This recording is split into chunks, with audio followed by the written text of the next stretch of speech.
America, your digital ID brought to you by the World Economic Forum. So the World Economic Forum has now announced a digital ID for everybody in the world. And this digital ID would be used to track everything you do online, get a job, travel the world, and even your health care. Yeah, what could possibly go right? So let's take a look at what the World Economic Forum says about digital ID from the World Economic Forum's own website. And when you see this, holy fuck, we're all screwed. So this is from the World Economic Forum's own website on their digital ID that they want to implement throughout the world.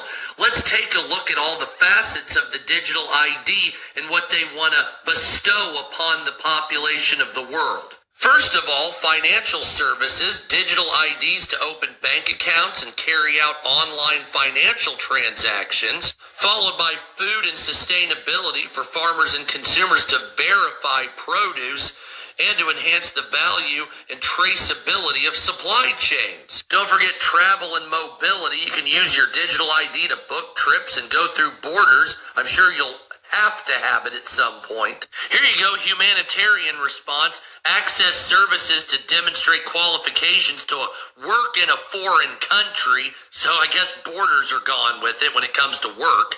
E-commerce, there's your digital ID to shop and conduct business transactions and payments online. Here's a fun one, social media platforms. To use your digital ID for social interactions to access third-party services that rely on social media logins. So a digital ID to get online so they can track every fucking word you say.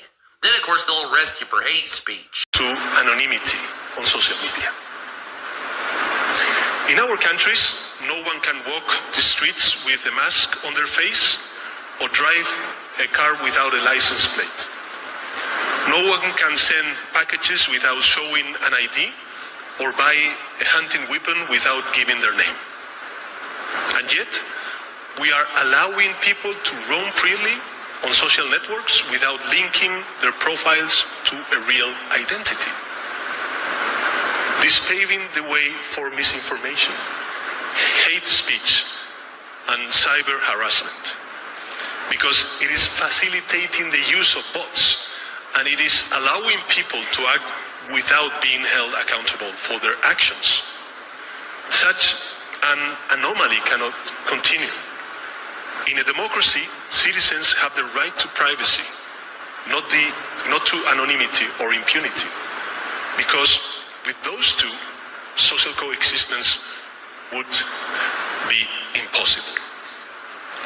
That is why I believe we must push forward the principle of pseudonymity as the functioning element of social media, and force all these platforms to link every user account to an European digital identity wallet.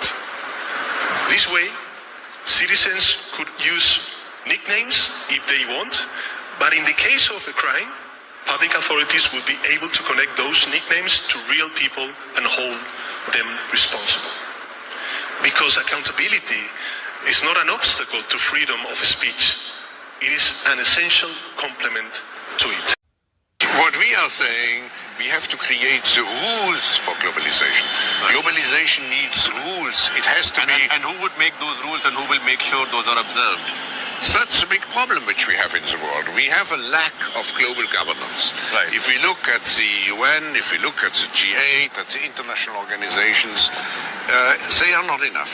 We need more institutions to develop global rules.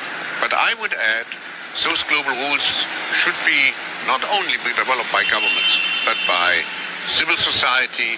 We are living in an empowered world today, and business has a role to play.